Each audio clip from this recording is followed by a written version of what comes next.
مهمې جملې زده کوو او وایو آیا ته په ژوند کې کوم هدف لري، کومه موخه لري؟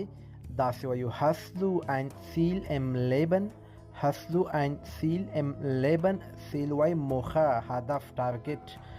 د مثال په تور زه وایم هو زما هدف یا موخه دا ده چې الماني ژبه زده کړم. زما هدف دا ده چې الماني ژبه زده کړم. داسې وایو یا mein Ziel ist Deutsch zu lernen.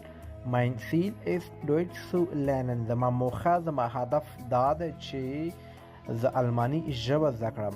دغه جمله په کمنټ کې تاسو ولیکئ. ته باید ډیر کوشش